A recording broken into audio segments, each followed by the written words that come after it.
ቃላብ ታደሰ ይባላል።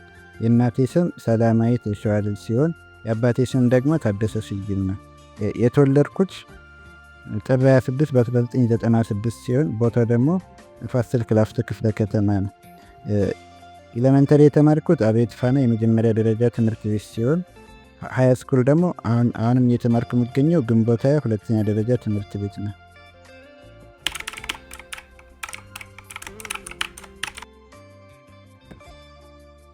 ያው እስከ 10 ዓመቴ እንደ ማንኛውም ልጆች ቦርቄ ተጫውቼ ያደግኩት እና ከዛ በኋላ ነው ከጊዜ በኋላ ነው ህመሙ የጀመረኝ ቀስ በቀስ ማለት ነው። እና ሙሉ በሙሉ 12 ዓመቴ ላይ ሜዳ ከብዶኛል አቁሜያለሁ ማለት ነው። እና እስካሁንም እንደዛ ነው። የምኖረው ከእናትና ከአባቴ ጋር ነበር። እናቴ በ2014 በድንገት ህይወቷ አልፏል እና ሙሉ የመንከባከብ ኃላፊነት አባቴ ላይ ወድቋል ማለት ነው። ራሴን እስክችል የአይኔ ብርሃን የመኖሬ ትንፋሽ ሕይወት አባቴ ነህ።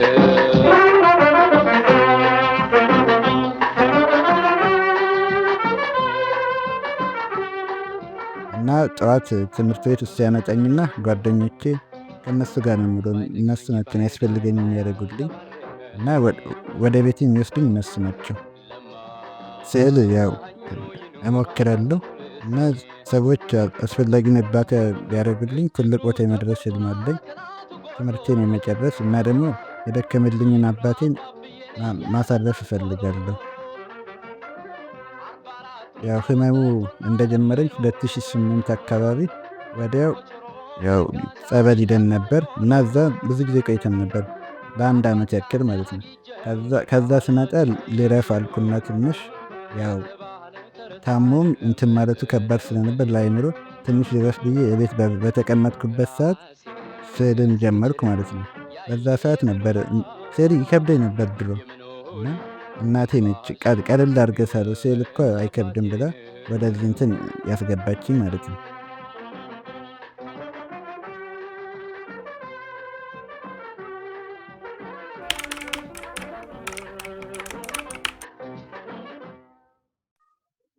ከጊዜ በኋላ ነው ከጊዜ በኋላ ነው እንደዚህ የሆነው። ቀስ በቀስ ነው እጆቹም እግሮቹም እየታሰሩ የመጡት። ከዛ በኋላ ወደ ጸበልም ሕክምናም ሞክረናል። ሕክምናውም ብዙም አልሄድኩበትም አቅም ስላጣሁኝ። ጸበል ላይ የተወሰነ ጊዜ ሞከርን፣ ምንም ለውጥ አላገኘንም። ከዛ በኋላም በዚሁ በዊልቸር እያደረግን ትምህርቱን እንዲማር በመሀልም እናቱን አጥቷል። በዚህ ሁኔታ ላይ ነን ያለነው።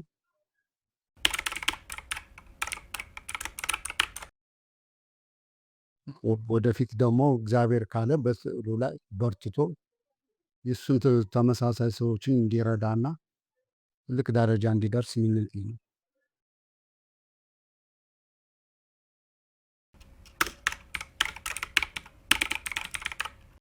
በሕክምና እርዳታ ቢገኝ ሊያሳክመው የሚችል ሰው ቢገኝ አንድም እፈልጋለሁ። ሁለትም ደግሞ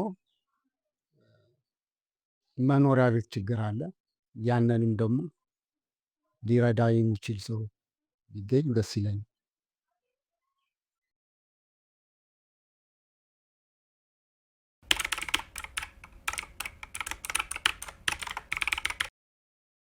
መምህር ታዜብ እባላለሁ። የግንቦት 20 ሁለተኛ ደረጃ ትምህርት ቤት መምህርት ነኝ። ስለ ተማሪ ቃላብ እንግዲህ ስናገር ምንድነው ይህ ተማሪ በስነ ምግባሩ በጣም የተመሰገነ በትምህርቱም ትጉና ጎበዝ ተማሪ ነው እና ከ9ኛ ክፍል ጀምሮ እዚህ ትምህርት ቤት ውስጥ ነው የሚማረው እየተማረ ያለው።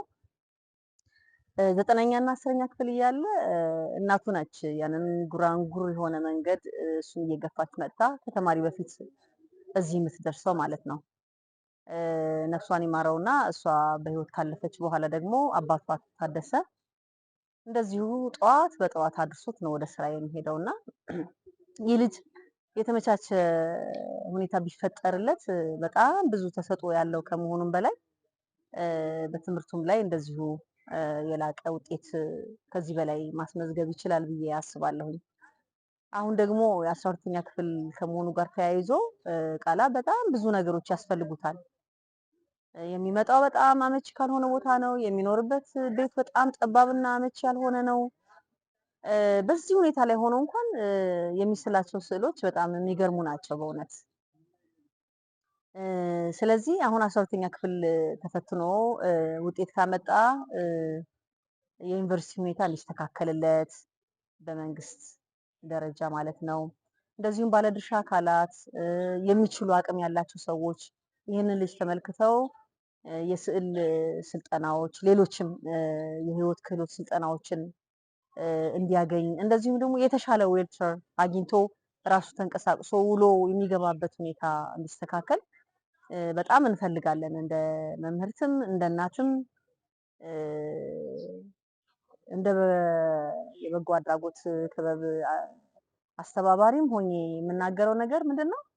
ይሄ ልጅ በህይወቱ ላይ ለውጥ የሚያመጣበት እገዛ እንዲደረግለት ነው እና የሚመለከታቸው አቅም ያላቸው ሰዎች የዚህን ልጅ ችሎታ ተመልክተው ዌልቸሩ አውቶማቲክ ዌልቸር ወይም ዘመናዊ ዌልቸር እንዲሆንለት እንደዚሁም ደግሞ የስዕል ስልጠናዎችን እንዲያገኝ ቅድም እንዳልኩት የዚህ ልጅ ብዙ ተሰጥኦዎች አሉ፣ ያልታዩ ተሰጥኦዎችም አሉትና በዚህ ደረጃ ስልጠናዎችን እንዲያገኝ ቢደረግ መልካም ነው ላለው። እኛ እንግዲህ እንደ ትምህርት ቤት ምንድነው የክፍል ጓደኞቹ ከምንም በላይ ሊመሰገኑ ይገባቸዋል። በተለይ የቅርብ ጓደኞች አሉት ውስጡ ጓዳውን ተመልክተው ያለውን ችግር ተመልክተው ይህ ቢደረግለት እያሉ ሁሌ የሚቀሰቅሱን እነሱ ናቸው ማለት ነው። እኛ የምናየው ነገር ቢኖርም እነሱ ደግሞ እንደ ተማሪ በጣም የሚገርም አይነት እንትን ነው የሚያደርጉት እና እኛ ያደረግንለት እገዛ ግን ዝም ብሎ ከዕለት ጉርስ ማታልፍ ነገር ናት። ዝም ብሎ የሳምንት የሁለት ሳምንት የሆነች ነገር ናት እና ስር ነቀል የሆነ እገዛ እንዲደረግለት እፈልጋለሁኝ ማለት ነው። ስለዚህ ሁሉም ባለድርሻ አካላት የዚህ ልጅ አቅም ተመልክተው እገዛ እንዲያደርጉለት ስል እጠይቃለሁ፣ አሳስባለሁ። አመሰግናለሁ።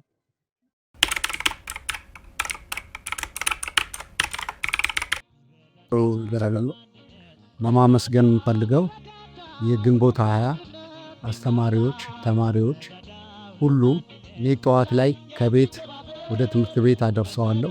ከትምህርት ቤት ወደ ቤት ጓደኞቹ መምህራኖች ናቸው ወደ ቤት የሚያደርሱት። በዚህ በጣም ላመሰግን ያለው እግዚአብሔር ይስጥል። መጀመሪያ እግዚአብሔርና ሲቀጥል ደግሞ አባቴን ነው። አባቴ ያው ምንም ሳያጎልብኝ የእናቴ መኖር እንዳይሰማኝ አድርጎ ተንከባክቦ እዚያ አድርሶኛል እና ሲቀጥል ደግሞ መምህሮችን ላመሰግን እፈልጋለሁ። መምህርት አዜብን እና መምህር ሲሳይ እና ደግሞ ጓደኞችን ላመሰግን እፈልጋለሁ። በቻሉት መጠን እኔን ለመደገፍ ብር ስላሰባሰቡ በኳስ ጨዋታው ስራ ባህል ቢሆን በጀግንነቱ ቢጥር ቢፎካከር በልማት ጎዳና ሁሉም ሲሰራ ነው የእድገት ብልጽግና። እኛው ብንስማማ እኛው ብንፋቀር የለፋ ቢወደስ የሰራ ቢከበር ማን ኧረ ማን ይደርስብን ነበር። እኛው ብንስማማ የለፋ ቢወደስ የሰራ ቢከበር ማን ኧረ ማን ይደርስብን ነበር።